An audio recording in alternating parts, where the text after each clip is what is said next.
Welcome to Inside Look TV. This is our first ever podcast, and on today's show we have a very special guest.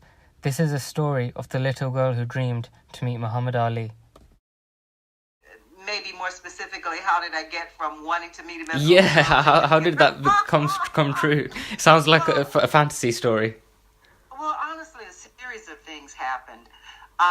One of the things that happened was that he fought Joe Frazier, and I took a friend of mine with me. None of my friends were interested in boxing, and they went with me to see him in a theater. And was this the first or the second Frazier fight? The first one. Okay. The first one. And I broke down and cried, and it hurt me so deeply. And I noticed that other people were not invested the way I was. Even people who loved him, oh well, he'll get him next time. But I didn't feel that way. It felt to me as though someone had harmed me. And I was crying.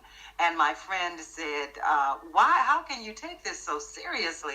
And I said, I will never turn my back on him. I'm not that kind of friend. And even my best friend, Sandra, said, you're not his friend. He doesn't even know you.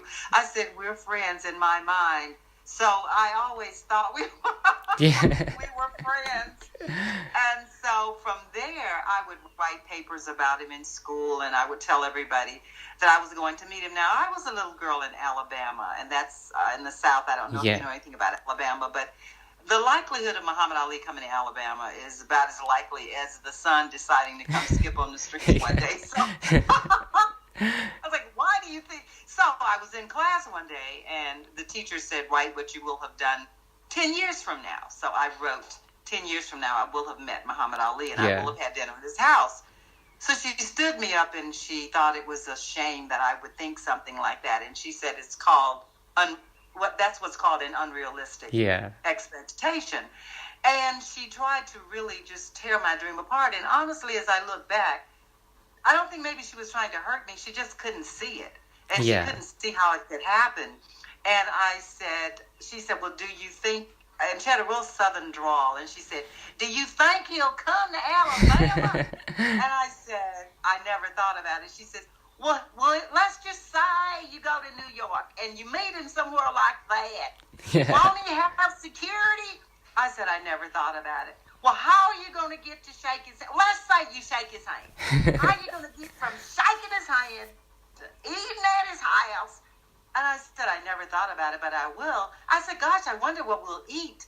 It never bothered me. She didn't believe it. So after that, a series of other things happened. But the thing that probably the piece of the puzzle that you're probably looking for that connected me was I went to a party one night that a songwriter had given for Diana Ross. Yeah. And by that time I was grown and I had moved to Los Angeles. Okay. And wait, I'm missing something. I'm sorry. I'm really missing a big part. No. As a teenager, because the teacher said that I could probably meet him in somewhere like New York, my friends and I, we had a friend who lived in New York. We went to New York the summer after we graduated from high school. So that summer, I went there specifically hoping that I could see him in New York. Yeah. So I was walking by the NBC building, and I said, I have to get a job in there because at that time the Tonight Show was taped there. And I said it would be great. He'll probably come in here to do the Tonight Show. So I got a job. And honestly, as they were looking for to hire somebody for the Tonight Show when I went in looking for a job. Yeah. And I got the job. And nobody thought I'd get the job, but I got the job. So everybody knew, all of the people who worked with me, that I was there not just to do the job, but there specifically to meet Muhammad Ali. Yeah. So what they would do every day is they would pretend that he was going to be there just to see how I'd act. So they'd say, oh, guess what, Jean? And I'd say, what? Guess who's going to be on the Tonight Show tonight? Well, just arrived at work, and I hadn't seen the schedule. Yeah. And I'd say, who? And they'd say Muhammad Ali. It would literally take the breath out of me. And I would fall against the wall, and I would fall on people, and I said, oh, what am I going to do? So they did that periodically. They do it like a lot. Yeah. So one day as I was entering the building, I decided when they do it today, I won't react because this just kept happening. Yeah. So I walked in, and so one of the girls said, "You're awfully calm." And I said, "What do you mean?" She said, "Muhammad Ali's going to be on." I said, "Oh, well, Muhammad Ali's going to be on the show today, huh?" Yeah. She said, "Yeah, I thought you'd be more excited." Now, honestly, that was the day that he really was going to be on. All right. But I didn't believe it. And so I said, "How long do you expect me to believe it?" And they kept saying, "Jean, seriously," but I didn't believe it. Yeah. So at the last minute, I walked to the 6th floor because they used to tape the show on the 6th floor. Okay. And I said, well, just in case it's true, I have to check it out. Yeah. I walked around the corner and his name was on the door. And my legs turned to spaghetti. And I was so excited. So I went back downstairs. They told me where he was to enter. And I was standing there. And, oh my gosh, he was walking towards me. I was standing. Oh my gosh. I was holding on to the information booth because I just didn't think I could. I couldn't have stood alone. I was holding on. So as he's walking toward me, seriously, he looked at least minimum 10 feet tall. Yeah. And in my mind, I don't know why, he looked like he was sprayed with famous spray. He was glowing. And as he was coming toward me, I was crying.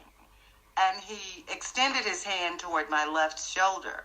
And I said to him, "Please don't touch me because I don't think I could handle it. I just really don't think I could handle it." Yeah. But he touched my shoulder. And he started to talk with me and calm me down. And he said, "Are you doing all of that because of me?" And I told him all of my life I had wanted to meet him. And so he said, "Well, after I do the show," because he was there to do the Tonight Show. Yeah. He said, "I'm going to take you to dinner, you and one of your friends that you choose." So I chose a friend. He took us to dinner. And my daughter says, "That's a black and white picture." Did you see him in a suit and tie? Yeah. That's the night that he did that's the first night that I met him. Oh, okay, wow. He took me to dinner. And as we were sitting at the table, I told him I wanted to share it with my mother. So they brought a phone to the table. And I wanted my mother to talk with him because she had fed my dreams. Yeah. She fueled it with such faith and such hope. And she talked with him. And he let us have a slow dinner. He allowed me to enjoy the fact that I was sitting and eating with Muhammad Ali. Yeah. And it was one of the greatest moments. Was of my a life. huge entourage with him, or was it just him on his own? No, there were about 3 other men with him. And okay. they knew, everybody in the restaurant. When we walked in the restaurant, everybody stood, their forks were in like midair. Yeah. Muhammad Ali had walked in and people were gazing at us as we sat at the table. But the amazing thing, though, is after I met him, I just felt his calmness. I mean, he said, "You can calm down now, Jean. You've met me now. You can calm down." And it really calmed me, and he said, "You've wanted to meet me. It's come true, and you may ask me any questions you want." And I really calmed down, and it felt the way I believed it would always feel, like he was my brother. Yeah. And then, poof, he was gone. So. Yeah. Thank you for watching the first ever podcast on Inside Look TV. This was just part 1. Part 2 is to come. Stay tuned. Also, just a quick shout out to Jean Dancy's new book, Muhammad Ali and Me. It's available online on Amazon, Etsy and Barnes & Noble. Be sure to check it out.